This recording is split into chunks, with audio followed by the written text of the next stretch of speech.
Bonsoir, je vous propose la lecture de l'Odyssée d'Homère, le chant 1.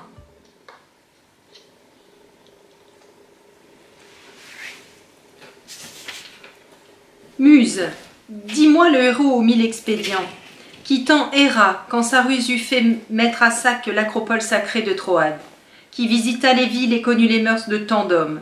Combien en son cœur il éprouva de tourments sur la mer, quand il luttait pour sa vie et le retour de ses compagnons. Mais il ne put les sauver malgré son désir. Leur aveuglement les perdit, insensés qui dévorèrent les bœufs d'Hélios Hypérion, et lui leur ôta la journée du retour. Et nous aussi, déesses nées de Zeus, contre ces aventures, en commençant où tu voudras. En ce temps-là, tous ceux qui avaient échappé au brusque trépas étaient en leur logis, sauvés de la bataille et de la mer. Seul Ulysse désirait encore son retour et sa femme. Une nymphe, Calypso, une auguste déesse, le retenait dans ses grottes profondes, brûlant de l'avoir pour époux. Mais quand la roue du temps eut amené l'année où les dieux avaient filé son retour au foyer, dans Ithaque, même alors et parmi les siens, il n'était pas au bout de ses épreuves. Les dieux le prenaient en pitié, tous excepté Poséidon, dont l'implacable rancune poursuivait le divin Ulysse jusqu'à son retour au pays. Or le dieu s'en était allé en une terre lointaine, chez les Éthiopiens, qui, aux extrémités du monde, sont partagés en deux, les uns au couchant, les autres à l'orient d'Hypérion. Il y était allé recevoir une hécatombe de taureaux et d'agneaux et goûter le plaisir d'être assis au festin. Cependant, les autres dieux tenaient conseil au manoir de Zeus olympien. Et le premier, le père des hommes et des dieux, prit la parole. Il avait en son cœur le souvenir du noble Égiste, qu'avait tué le fils d'Agamemnon, Oreste, au nom fameux. Cette pensée en l'esprit, il dit aux immortels. Ah, vraiment, de quel grief les mortels ne chargent-ils pas les dieux? C'est de nous, à les entendre, que viennent leurs maux, mais c'est par leur démence qu'ils sont frappés plus que ne voulait leur destin. Naguère, malgré le destin, Égiste épousa la femme légitime de l'Atride et le tua à son retour. Il savait pourtant qu'un affreux trépas l'attendait, car nous l'avions averti, lui ayant dépêché Hermès, le vigilant guetteur Argifonte, pour lui défendre de tuer le mari et d'épouser la femme. Oreste vengerait l'Atride quand, l'adolescence atteinte, il regretterait sa terre. Ainsi parla Hermès, mais ses bons avis ne purent fléchir le cœur d'Égiste, et maintenant il a d'un seul coup expié tous ses crimes. La déesse aux yeux brillants, Athénée, lui répondit. « Fils de Cronos, notre père, puissance souveraine, le trépas qui coucha cet homme ne fut que trop mérité, et de cette mort périsse quiconque commettrait de tels forfaits. Mais mon cœur se déchire au souvenir du prudent Ulysse, le malheureux qui depuis si longtemps souffre loin de ses amis, en une île ceinte de flots, au nombril de la mer. L'île est couverte de forêts, c'est le séjour d'une déesse, la fille d'Atlas, au pernicieux conseil, celui qui connaît les abîmes de toute mer et soutient seul les hautes colonnes séparant la terre et le ciel. Sa fille garde captif le malheureux qui se lamente. Sans cesse, elle le charme de douces et flatteuses paroles, alors qu'il perd de souvenirs d'Ithaque. Mais lui qui voudrait voir ne fût-ce que la fumée s'élevant de sa terre, Ulysse appelle la mort, et ton cœur ne s'émeut pas, Olympien? Tu n'agréais donc pas les sacrifices qu'il t'offrait près des vaisseaux argiens en la vaste Troade? D'où te vient contre lui cette rancune si grande, ô Zeus? Zeus, assembleur des nus, lui répondit. Mon enfant, quelle parole a franchi la barrière de tes dents? Comment pourrais-je oublier le divin Ulysse qui l'emporte sur tous les hommes par l'intelligence et qui l'emporte aussi par le nombre de sacrifices offerts aux dieux immortels, habitant au ciel immense?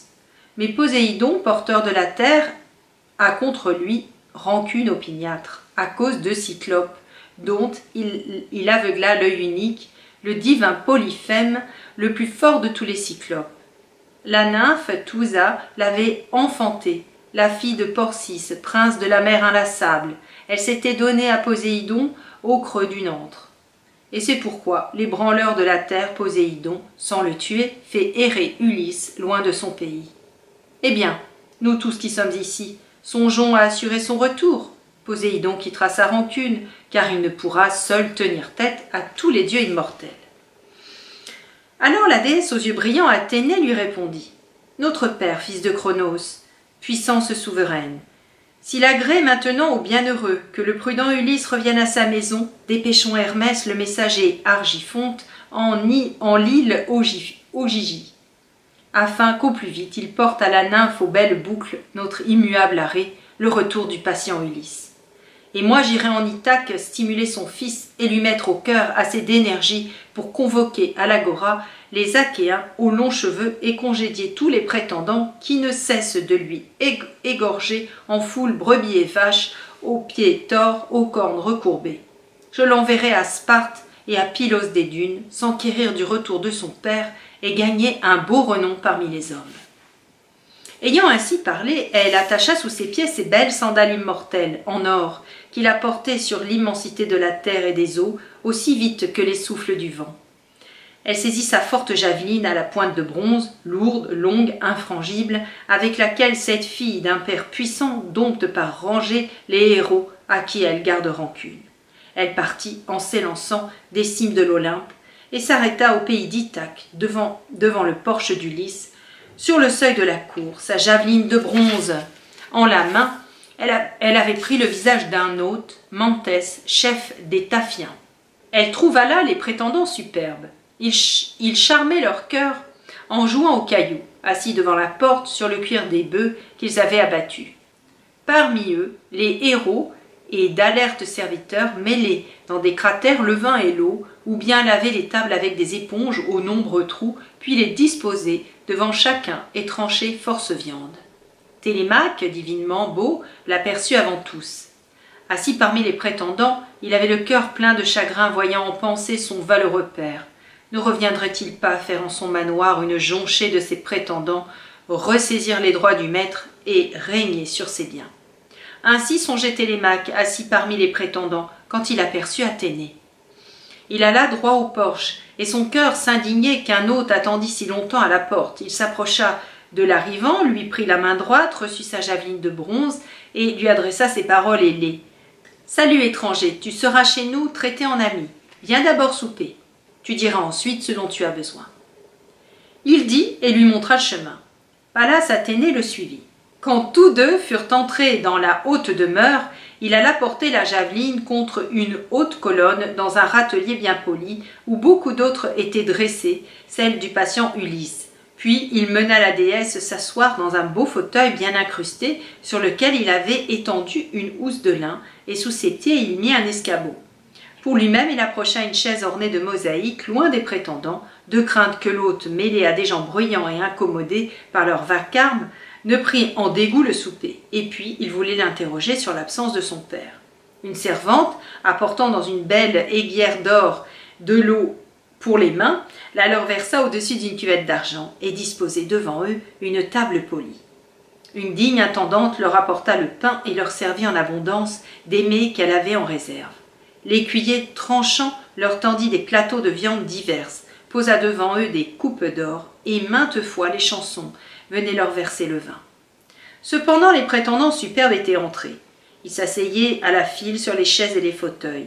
Des héros versèrent l'eau sur leurs mains, des servantes entassèrent le pain dans les corbeilles, et de jeunes esclaves couronnèrent de boissons le corps des cratères. Tous les convives tendirent les mains vers les mets servis devant eux. Puis le désir du boire et du manger apaisait leur cœur, sentit d'autres besoins, celui du chant et de la danse, car ce sont là les ornements d'un festin. Un héros mit une très belle cithare entre les mains de Phémios, qui chantait devant les prétendants par contrainte, et sur sa forminx la préludait à un beau chant. Cependant Télémaque disait à la déesse aux yeux brillants, Athénée, en approchant la tête de son oreille pour n'être pas entendue des autres, « Chère hôte, mes paroles vont-elles te fâcher? Tu vois ce qui plaît à ces gens, la cithare et le chant. Ah, cela leur est facile, car ils mangent impunément le bien d'autrui, le patrimoine d'un héros, dont peut-être les eaux blanchies pourrissent sous la pluie, gisant sur une grève, à moins que les flots ne les roulent dans la mer. Ah, s'ils le voyaient de retour en Ithaque, leur vœu à tous serait plutôt d'être rapide à la course que riche en or et en vêtements. Mais non, il a péri d'une mort lamentable. Plus de consolation pour nous. Un des habitants de la terre nous vint-il annoncer son retour? Le jour en est bien perdu pour lui. Mais réponds-moi en toute vérité. Qui es-tu? D'où viens-tu? Où sont tes parents ta cité? Sur quel vaisseau arrives-tu? Comment des matelots t'ont-ils amené en Ithaque? Qui prétendent-ils être? Car je ne crois pas que tu sois venu jusqu'ici sur tes jambes. Et dis-moi encore, sans rien me cacher, que je sache bien tout. Viens-tu pour la première fois ou étais-tu l'hôte de mon père? Car beaucoup d'étrangers fréquentaient sa maison. Lui-même se plaisait tant à visiter les hommes. La déesse aux yeux brillants, Athénée, lui répondit. Je te parlerai donc en toute vérité. Je déclare être Mentès, fils du prudent Anchialos, et je règne sur les Taphiens, amis de la rame. Et maintenant, je suis venu ici sur un vaisseau avec mon équipage. Je vais sur la mer vineuse, chez des hommes au parler étranger, chercher du bronze à Témésa, où je porte une cargaison de fer brillant. Mon vaisseau est ancré près de la campagne, à l'écart de la ville, dans le port de Rétron, sous le néillon boisé. Et comme nos pères en tout temps, nous sommes, Ulysse et moi, deux hôtes. Tu peux aller le demander au vieux héros Laërte. On dit qu'il ne vient plus à la ville et vit reclus à la campagne, en proie au chagrin, avec une vieille qui lui sert le manger et le boire, quand ses jambes sont lasses d'avoir traîné sur l'air de son vignoble. Je suis venue aujourd'hui parce qu'on m'avait dit que ton père était au pays, mais les dieux, sans doute, contrarient son retour, car il n'est pas mort, le divin Ulysse, vivant encore. Il est retenu par la vaste mer dans une île cernée de flots, captif d'ennemis sauvages qui le gardent contre son gré. Mais à cette heure, je veux te faire la prédiction que m'inspirent les immortels, et je suis sûre qu'elle s'accomplira. Je ne suis pourtant ni devin ni savant augure, il ne sera plus longtemps loin de son cher pays. Fût-il entravé par des chaînes de fer, il saura revenir, car jamais il n'est à court d'expédients. Maintenant, réponds-moi et dis toute la vérité. Ulysse a-t-il donc un si grand fils? La ressemblance, oui, est frappante. Cette tête, ces beaux yeux sont les siens, car nous nous rencontrions souvent, avant qu'il s'embarquât pour Troie, où les plus vaillants Argiens s'en sont allés sur leurs nefs creuses. Depuis lors, je ne vis plus Ulysse, il ne m'a pas revu. Le prudent Télémaque lui répondit. Je vais donc, mon hôte, te dire l'exacte vérité. Ma mère affirme que je suis son fils, mais moi, comment le saurais-je? Nul encore n'a pu vérifier en personne sa naissance. Certes, j'aimerais mieux être le fils d'un homme heureux que la vieillesse atteint sur ses domaines. Mais non, celui dont on me dit le fils eut de tous les mortels la pire destinée. Sache-le, puisque tu me poses la question. La déesse aux yeux brillants Athénée lui répliqua. Les dieux n'ont pas réservé à ta race un avenir sans gloire, puisque Pénélope enfanta un fils d'un tel mérite. Mais réponds-moi en toute vérité, que signifie ce festin? Pourquoi cette foule? Quel besoin as-tu de ces gens? Est-ce un banquet, un repas de noces? Car ce ne peut être un pique-nique. L'insolence des gens qui festoient passe les bornes, il me semble. Tout homme raisonnable qui viendrait dans ta maison s'indignerait à la vue de pareille licence. Le prudent Télémaque lui répondit. Mon hôte, puisque tu me poses cette question et tiens à être renseigné, autrefois cette maison était sans doute opulente et bien tenue, au temps où l'absent était encore au pays. Mais les dieux, qui nous veulent du mal, en ont autrement décidé. Le plus invisible des hommes, voilà ce qu'ils ont fait de lui. Sa mort même ne me causerait pas tant de chagrin s'il avait été dompté parmi ses compagnons au pays des Troyens, ou dans les bras de ses ennemis, les chevaux de la guerre dévidés. Les Panachéens lui auraient élevé un tombeau, et il eût amassé pour son fils grand héritage de gloire. Mais non, il a été enlevé, sans honneur, par les harpies. Il disparut sans qu'on le vît, sans qu'on le sût. Il ne m'a laissé que chagrin et larmes. Et ce n'est pas sur lui seul que je me lamente et pleure, car les dieux m'ont préparé d'autres maux et d'autres soucis. Tous les nobles qui règnent sur nos îles, d'où Lycion, Samé, Zacinthe, couvertes de forêts, tous les principes de la rocheuse Ithaque, tous, tant qu'ils sont, courtisent ma mère et mangent mes biens. Elle, sans refuser ouvertement un mariage qui lui répugne, n'a point la force d'en finir. En attendant, ils dévorent et consument la maison. Un jour viendra qu'ils me mettront en pièces, moi aussi. Prise de pitié, Pallas Athénée lui dit que tu dois regretter l'absence d'Ulysse, et comme ils appesantiraient ses mains sur ses prétendants sans vergogne, qu'il revienne maintenant, apparaisse au seuil de sa maison avec son aume, son écu et 2 javelines, tel que je le vis la première fois quand il buvait et faisait cher lit dans notre manoir. il revenait d'Éphire, de chez Ilos, fils de Merméros. Il y était allé sur un vaisseau rapide chercher un poison mortel pour le bronze de ses flèches. Ilos ne voulut pas lui en donner par crainte des dieux éternels. Mais mon père l'en pourvut, tant était grande son amitié. Que cet Ulysse-là se mesure avec ses prétendants. Brève serait leur vie, amères leurs noces. Mais cet avenir repose sur les genoux des dieux. Peut-être reviendra-t-il se venger d'eux en son manoir. Même, peut-être, ne le reverra-t-on pas. Pour toi, songe, je t'y engage, au moyen de chasser ces prétendants hors de ta maison. Allons, comprends-moi et médite mes conseils. Demain, convoque à l'agora les héros achéens, déclare à tous ta volonté et atteste les dieux. Somme les prétendants de s'en aller chez eux, que ta mère, si elle a le désir du mariage, retourne au manoir de son père, dont la puissance est grande, aux prétendants de songer à cette union et de fournir en grand nombre des présents qu'on doit donner au père pour obtenir sa fille. À toi je donnerai un sage conseil, que tu suivras, j'espère. Équipe de 20 rameurs le meilleur de tes vaisseaux et va t'enquérir de ton père depuis si longtemps absent. Peut-être un mortel te parlera-t-il de lui, ou bien entendras-tu quelqu'une de ces rumeurs venues de Zeus, qui le plus souvent répand les nouvelles parmi les hommes. Va d'abord à Pylos et interroge le vénérable Nestor, puis à Sparte, chez le blond Ménélas. C'est le dernier entré dans les Achéens cuirassés de bronze. Si tu apprends que ton père est vivant, sur le chemin du retour, quoiqu'on te ruine ici, patiente encore l'année. Si tu entends dire qu'il est trépassé, que vraiment il n'est plus, reviens dans ton pays, dresse-lui un tombeau, rends-lui selon le rite tous les honneurs funèbres, et donne ta mère à un époux. Ces devoirs bien accomplis avisent en ton esprit et ton cœur au moyen de tuer les prétendants en ta demeure, soit par ruse, soit à découvert. Il ne faut plus t'amuser à des enfantillages. Là j'en ai passé. Ne sais-tu pas quel renom s'attache dans le monde entier au noble Oreste depuis qu'il mit à mort le perfide Égiste, qui lui avait tué un père illustre? Et toi de même, ami, puisque je te vois si beau et si grand, sois vaillant, afin d'être loué par la plus lointaine postérité. Pour moi, je vais maintenant redescendre vers mon vaisseau rapide et mes compagnons, qui doivent fort s'impatienter à m'attendre. Toi, songe à mes paroles, médite mes avis. Le prudent Télémaque lui répondit. Mon hôte, l'affection inspire tes conseils, comme ceux d'un père à son enfant. Jamais je ne les oublierai. Mais reste encore, es-tu si pressé? Quand tu auras pris le bain et fait bonne chère ici, tu regagneras ton vaisseau, la joie au cœur, avec un présent magnifique, précieux, tel que des hôtes en donnent à des hôtes aimés. Tu le garderas en souvenir de moi. La déesse aux yeux brillants, Athénée, lui répondit. Ne me retiens plus, j'ai hâte de partir. Le présent que ton cœur t'engage à m'offrir, tu me le donneras à un autre voyage, pour que je l'emporte chez moi. Choisis-le très beau, il méritera que tu en reçoives un d'égale valeur. À ces mots, Athénée aux yeux brillants s'envola, comme un oiseau qui disparaît aux yeux. Elle avait mis au cœur de Télémaque décision et hardiesse, et le souvenir de son père lui était plus présent.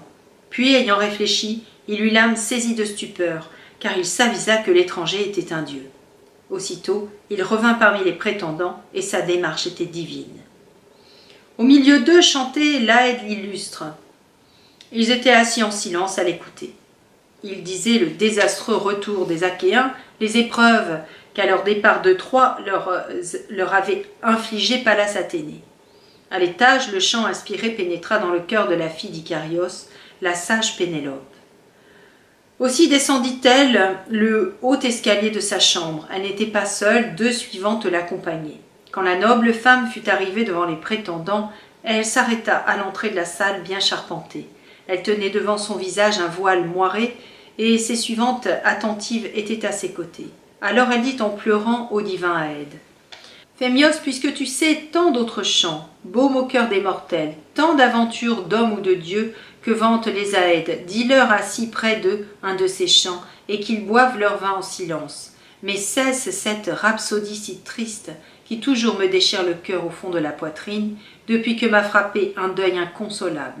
Tel est mon regret d'une tête si chère, et mon souvenir toujours vivant du héros, dont la gloire s'étend au loin dans l'Hélas et jusqu'en Argos. Le prudent Télémaque lui répondit. « Ma mère, pourquoi refuser au chanteur fidèle de nous charmer au gré de son aspiration? la faute n'est pas aux Aèdes, mais sans doute à Zeus, qui fait, comme il lui plaît, le sort des hommes infortunés. Il n'y a donc pas à s'indigner si celui-ci compte la funeste destinée des damnés. Le chant le plus admiré des hommes, c'est toujours le plus nouveau. Toi donc, que ton âme et ton cœur aient la force de l'entendre. Ulysse n'est pas le seul qui, au pays de Troie, ait perdu la journée du retour. Combien d'autres mortels y ont péri? Va dans ta chambre, veille aux travaux de ton sexe, métier et quenouille, ordonne à tes servantes d'aller à leur besogne. La parole est l'affaire des hommes, la mienne surtout, car c'est moi qui suis le maître dans la maison. Saisie d'étonnement, elle se retira dans sa chambre. Elle avait enfermé en son cœur les sages paroles de son enfant. Arrivée à l'étage avec ses suivantes, elle pleurait Ulysse, son cher époux, jusqu'à l'heure où Athénée, aux yeux brillants, versa sur ses paupières le doux sommeil. Les prétendants criaient dans la salle envahie par l'ombre. Tous avaient senti le désir d'être couchés près d'elle. Et s'adressant à eux, le prudent Télémaque prit la parole.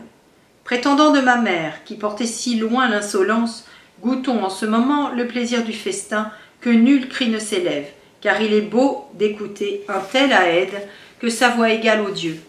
Mais dès l'aurore, allons tous siéger à l'agora. Je veux vous déclarer sans réticence ma décision.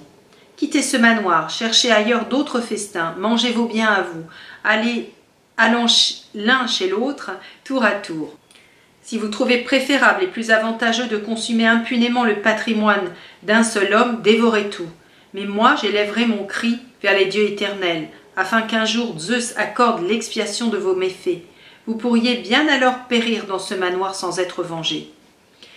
Il dit, et tous se mordant les lèvres, admiraient avec quelle audace Télémaque avait parlé.